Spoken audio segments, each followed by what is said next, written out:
बात अमेरिका चुनाव की करेंगे। अमेरिका में आज राष्ट्रपति पद के लिए चुनाव हो रहे हैं। करीब 3 घंटे बाद वोटिंग शुरू होगी। अमेरिका के सभी 50 राज्यों में मतदान होगा। कमला हैरिस और डोनाल्ड ट्रंप के बीच कड़ा मुकाबला है। अमेरिका में राष्ट्रपति चुनाव के लिए आज शाम से वोटिंग शुरू हो जाएगी। चुनाव को अपने पक्ष में करने के लिए ट्रंप और कमला हैरिस ने आखिरी दिन ताबड़तोड़ रैलियां कर चुके हैं और दुनिया के सबसे ताकतवर नेता को चुनने का समय आ गया है। चुनाव से पहले अमेरिका में सुरक्षा के तगड़े इंतजाम किए गए हैं, जिसमें व्हाइट हाउस सबसे अहम है। यहाँ 8 फीट ऊंची फेंसिंग की गई है। सुरक्षा एजेंसियों ने उपराष्ट्रपति के घर की भी सुरक्षा बढ़ा दी है। व्हाइट हाउस के सामने bullet proof glass, shooter training और नेशनल गार्ड की तैनाती की गई है। 32 कमरों वाले व्हाइट हाउस में परिंदा भी पर न मार सके, इसके लिए अत्याधुनिक सुरक्षा के लिए AI biometric scanner, entry drone technology लगाई गई है। साइबर सुरक्षा का पूरा इंतजाम है, जिसे डिजिटल खतरों से पूरी तरह सुरक्षित किया गया है। व्हाइट हाउस के चारों तरफ एंटी ड्रोन टेक्नोलॉजी के साथ एयर डिफेंस सिस्टम लगाए गए हैं। व्हाइट हाउस सहित अमेरिका के हर शहर में इस बार युद्ध स्तर पर सुरक्षा के इंतजाम किए गए हैं, क्योंकि 6 जनवरी 2021 को कैपिटल हिंसा और 2020 चुनाव के नतीजों के बाद समर्थकों के बीच हुई हिंसक झड़प की तस्वीर अभी धुंधली नहीं हुई है।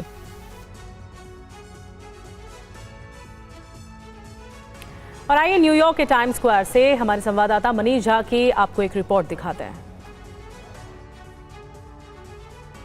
अमेरिका तैयार है अपना इतिहास रचने के लिए और अमेरिका के लोगों का चुनाव को लेकर ठीक वैसा ही जोश है जैसी चमक दमक न्यूयॉर्क के टाइम्स स्क्वायर में देखने को मिलती है। तो इस वक्त का क्या नज़ारा है, ये दिखाने के लिए TV9 की टीम न्यूयॉर्क के टाइम्स स्क्वायर में मौजूद है और हमारे कैमरा सहयोगी कपिल आपको अपने कैमरे के जरिए ये दिखाने की कोशिश भी कर रहे हैं। सोचिए उस दिन में, वो दिन जब अमेरिका की जनता अपना नया कमांडर इन चीफ चुनने वाली है, वो दिन जिस दिन व्हाइट हाउस में कमला हैरिस जाएंगी या फिर दोबारा ट्रंप की वापसी होगी, ये तय होना है। और उस दिन का नज़ारा क्या है, या फिर अगर कहें तो अमेरिका के समय अनुसार इस वक्त उस रात का, यानी कि फाइनल डे से पहले की रात का मंजर क्या है, वो आप देख सकते हैं। हालांकि आप ये कहेंगे कि टाइम्स स्क्वायर पर तो हमेशा इसी तरह का नज़ारा रहता है, लेकिन तब हाँ, ये बात ज़रूर है कि यहाँ के लोग भी इस बात को मानते हैं कि ऐसा पहली बार हो रहा है दशकों में जब अमेरिका के लोग चुनाव को लेकर इतने अधिक उत्साहित हैं,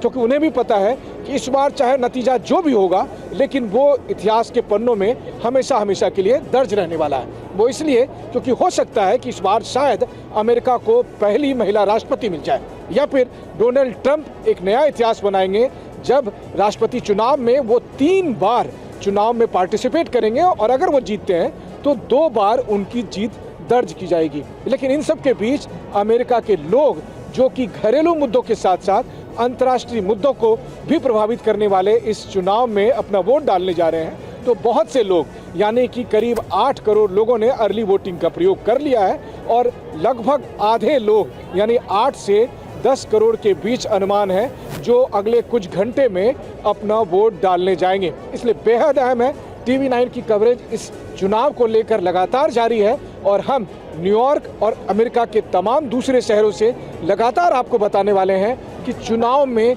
जो फाइनल वोटिंग का डे है, उस दिन का यहाँ क्या मंजर है। कमला हैरिस को बॉक्सिंग रिंग में उतारना चाहिए और माइक टायसन के रिंग में उतारा जाना चाहिए।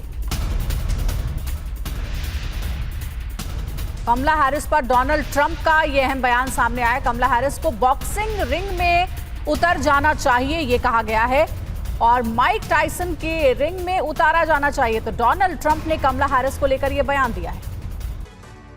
और न्यूयॉर्क में मौजूद संवाददाता मनीष झा की आपको रिपोर्ट दिखाते हैं कि ट्रंप या कमला हैरिस के जीतने पर दुनिया में क्या असर होगा। कुछ ही घंटों में अमेरिका की जनता डोनाल्ड ट्रंप और कमला हैरिस की किस्मत का फैसला करने वाली है। वैसे तो अमेरिकी चुनाव का असर पूरी दुनिया पर पड़ता है, लेकिन 2 ऐसे खास व्यक्ति हैं जिनका इस चुनाव में सीधा सीधा संबंध है। एक है यूक्रेन के राष्ट्रपति जेलेंस्की और दूसरे हैं दुनिया के सबसे अमीर व्यक्ति में से एक एलॉन मस्क। और ऐसे में इस चुनाव का सीधा सीधा असर इन दोनों पर पड़ेगा। अगर ट्रंप जीतते हैं तो फिर ऐसे में ट्रंप पहले ही ऐलान कर चुके हैं कि वो रूस और यूक्रेन के युद्ध को बंद करा देंगे, यानी वो जेलेंस्की पर दबाव डालेंगे कि वो तमाम तरह की रियायतों को माने, तमाम तरह के कंडीशन को मान जाए और फिर वो इस युद्ध में अमेरिका अब उसका साथ नहीं देगा, इसलिए रूस के साथ बातचीत के लिए टेबल पर आ जाए। वहीं दूसरी तरफ एलन मस्क के खिलाफ इस वक्त बहुत सारी जांच चल रही है और अगर ट्रंप जीतते हैं तो वो सब जांच खत्म हो जाएगी।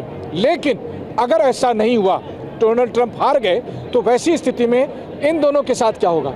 फिर एलन मस्क के खिलाफ जो जांच चल रही है, ऐसा लग रहा है कि कमला हैरिस के राष्ट्रपति बनने के बाद वो जांच आगे बढ़ेगी और फिर ऐसे में एलन मस्क को के खिलाफ कड़ी कार्रवाई हो सकती है और उन्हें जेल तक जाना पड़ सकता है।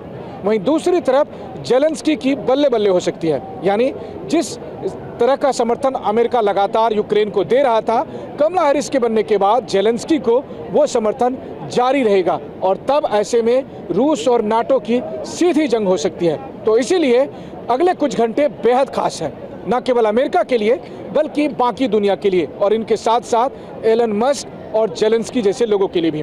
कैमरामैन कपिल बेदी के साथ Manish Jha, TV9 Bharatvarsh, New York, America.